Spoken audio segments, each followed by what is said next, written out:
DC Domingo coming at you once again. Sorry we didn't do a podcast last weekend. World War III was actually about to break out. No kidding. No, seriously, it was basically a kind of a shocker.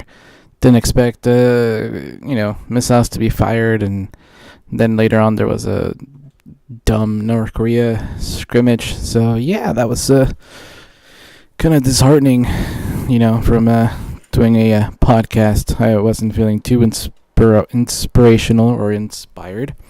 Not to mention that past weekend was Easter or Passover or whatever. So that kept us busy with the family over here.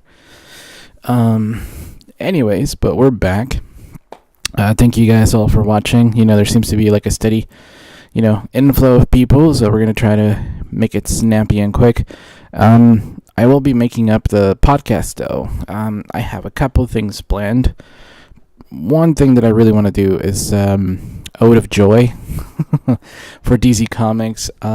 Basically, a friend of mine posted something on Facebook, and I just posted a bunch of positive stuff about DC, and I realized that we don't really need to trash Marvel at all. Like, it's kind of irrelevant, Marvel, at this point.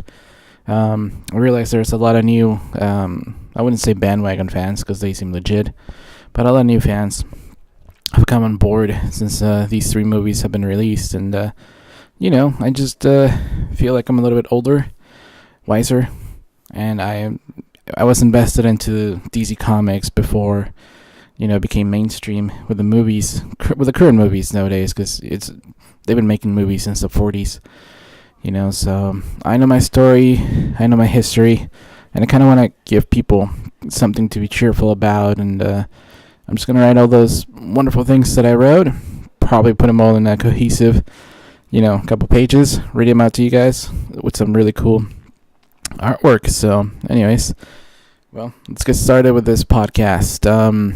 As I like to throw, the first things first, I guess I'm going to be calling this section Throwing Away the Garbage. One of the things that I want to talk to you guys about is that it's a friend of mine who, I don't want to name names, but anyways, he keeps going to these websites, these YouTubers that hate DC Comics, and he feels like shit.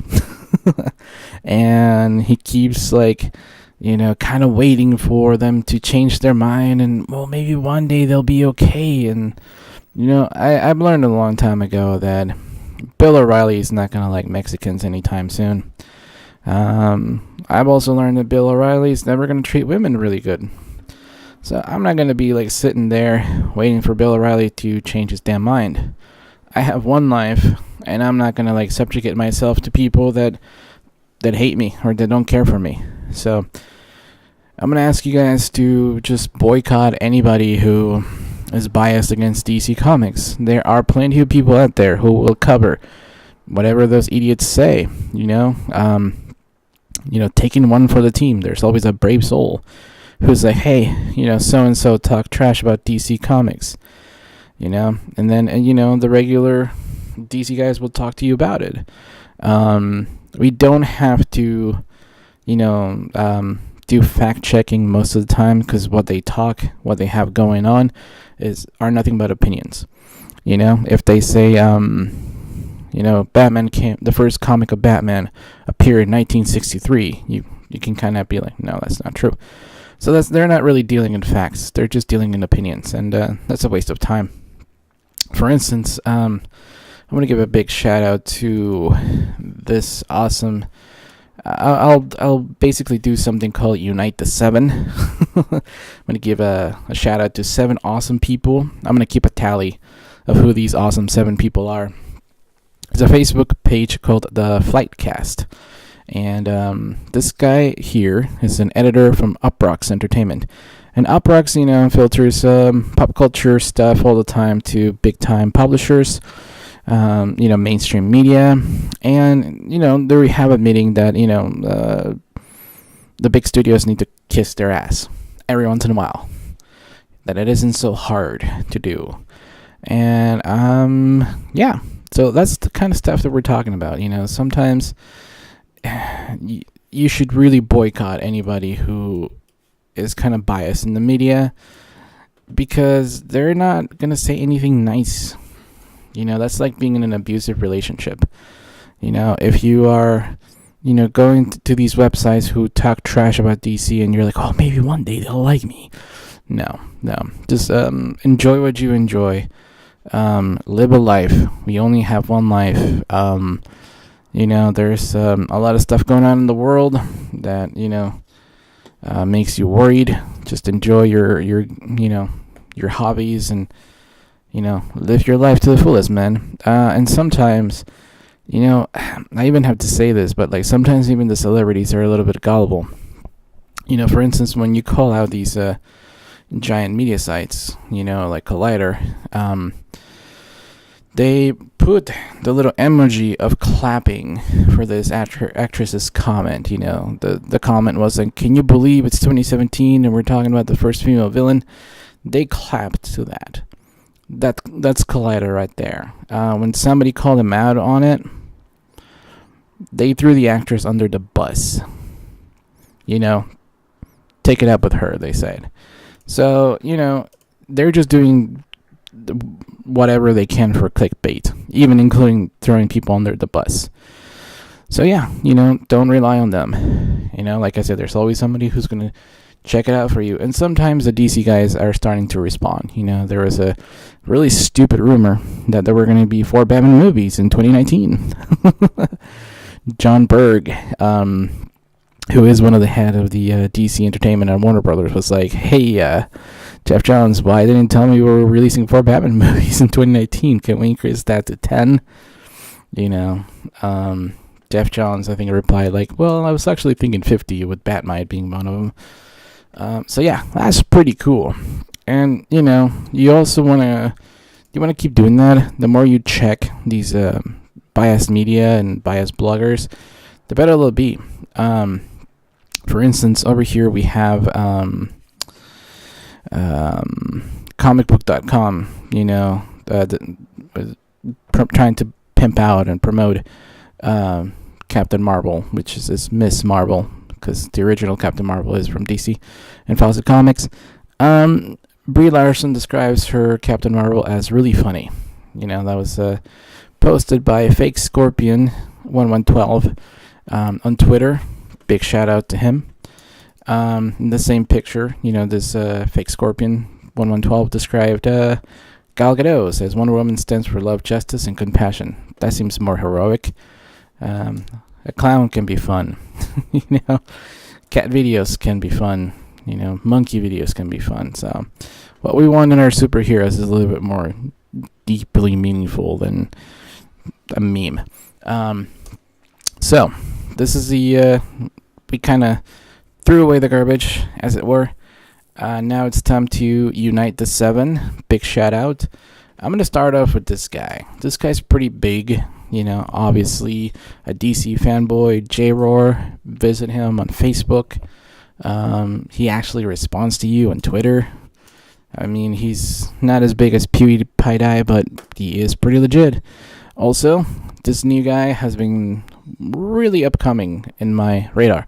The film Junkie, he debunks stupid stuff all the time. I think there is a film blog every day. Pretty cool guy. One of our, inner community people on Facebook, Man of Steel. Fan gives hope. He's also on YouTube. Check out his videos. His accent is killer. I love it. On Twitter, Comic Book Debate, pro DC guys. Based on New York. They like Marvel stuff, but they don't really, they don't delve into that, Marvel versus DC. They just state, facts. They're pretty damn awesome. Again, they reply to you all the time. A new one, Superhero Spot. Very cool. From New South Wales. Shout out to the peeps across the pond. They're pretty spot on, man. As I mentioned before, Flightcast on Facebook. Go ahead and follow them. They do a lot of pro DC. And, oh man, these guys are awesome. They're kind of, I wouldn't say they're trolling Marvel, but they're the kind of people that make fun of other memes. So they have several, websites that they ridicule because apparently the other websites don't read comics. So these guys not only teach them about how wrong they are when they are trying to trash DC, even though they're a pro Marvel page, but DC Squad also teaches them about Marvel, which is pretty awesome. So yeah, follow them. They're kind of, rambunctious, but they put idiots in their place. One of the things that a lot of the media are not talking about it is this is something that you actually see in the comic book community. Last weekend we saw The Fate of the Furious, the 8th installment in the franchise, did a ginormous worldwide opening with 532 million. Wow, it overtook The Force Awakens. And you don't see a lot of articles online right now about, is Star Wars in trouble? Because how can a franchise like Fast and Furious overtake Star Wars? Oh my god, are they doomed? No, but they did do that with DC movies. The third one on the list, Jurassic World, kind of a big opening because the nostalgia is a big powerful tool. Number 4th, Harry Potter and the Deathly Hallows Part 2, great ending for the saga. And look who's there, Batman vs. Superman, Dawn of Justice, number 5. Yet the media won't even recognize it, right? Below that, Fast and Furious 7, Harry Potter and the Half-Blood Prince, number 8, The First Avengers, number 9, The Second Avengers, number 10, Transformers, Dark of the Moon. So yeah, guess which ones these media tend to ridicule more? Yeah, you don't even need to Google that. You know who that is. So that's really cool that Batman vs. Superman is still up there. It's also a big shout out to, a franchise like Fast and Furious, and I've always, told you to follow the money. I don't really make stuff up. When people seem to be really hung up on one studio doing better than the others, and you don't see the damage control right away, like nobody's panicking about Star Wars not doing as good as Fast and Furious. But, when Batman vs. Superman did better than Avengers 1 and 2, that wasn't even recognized. Anyways, so right now, you're probably listening to this on Wednesday. We have, I'm not going to spoil this book because I'm recording at 9 on Tuesday, 9 p.m. I'm probably going to buy this book as soon as midnight hits digitally. Why? Because of the giant hype. Oh, man. So, Watchmen are coming to DC. So, this is the button, from Watchmen. And they're doing a little introduction where Batman and Barry Allen, they're both detectives. They're going to investigate this button. So the mystery continues from the Flashpoint launch title, and by the time you're hearing this, I've already read it, and I might have spoilers for you on this upcoming Sunday, because the people are going to spoil this book for you guys. So I will have a little review for you, but not to mention that I'm also going to be catching up on the Justice League comics. So I have another video to make. Now this is something really cute. I can't tell you how I found this before it was posted because I have a non-disclosure agreement, but here you have it. This is on parentheses, or it's not real. We're just seeking opinions. There you go. That's pretty damn shocking. The Red Lanterns on Supergirl TV. Most people seem to want one or two episodes. Nothing that big. It is a very dark story, Supergirl joining the Red Lanterns, but it is pretty nerdy and geeky, and I like it. So I'm glad they're exploring all options, because so far Supergirl's been a great show. Now I'm pretty damn sure I'm going to do this. There's going to be more that I'm going to be talking about this photo. It was kind of a big commotion. A very skinny Herny Cavill in the original Christopher Reeves Superman outfit. Looks pretty good. But it does looks like Christopher Reeves Superman outfit. Now, nobody ever complained that Christopher Reeves didn't look good until he wore George Reeves costume. And, vice versa. So, nobody said, hey, TV Superman, why don't you wait a few years to try out a new outfit when you're old? It doesn't happen. You don't see Daniel Craig trying to fit into somebody else's suit, although he does pay homage by wearing the white tuxedo. So yeah. Basically, hey, nostalgia, good, but this costume is dead. Buried. Consider it mercy, kind of. It belonged in the 70s Superman movie, so let it be. The brand new suit, it looks so damn good. It looks like an actual Superman. This looks like spandex and cosplay. Alright, another cool thing that I haven't got a chance to mention is this new TV show called Black Lightning. The pilot has been ordered. I believe it might be shown in Comic-Con. And based on the response, they're going to hand out like a questionnaire, see if people like it. I believe they should just go ahead and do a lot of the characters from Milestone Media, like Static X, in this show. Now, a certain publisher said that minorities are the problem because they're not selling a lot of books. I have a rebuttal coming up. Yes, I'm going to do that, and this character will feature there. So look for me saying more stuff about them there. Last thing, we have the first trailer for the prequel TV series called Krypton. It leaked from some unknown source from the Sci-Fi Channel. Haven't seen it. The whole show. I did see the trailer. It's to me, it's like Gotham. It's one of those shows that I didn't ask for. I don't have use for it.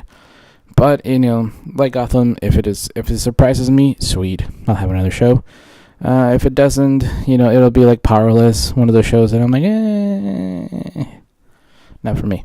Anyways, so what do we have for the next show? Oh man, we have tons of stuff. I know that Legends of Tomorrow ended, but I am going to do one show dealing with all the TV stuff. I cannot wait for the Arrow season finale, which are, from the rumors I'm hearing, is going to be pretty damn epic. Also The Flash, Supergirl, and I'll review those, all in one show. I'm also going to review, this Minority Issue. I'm probably going to do a whole separate show for that. And a lot of back catalogs of comics. I have the weekend free, so I'll do that.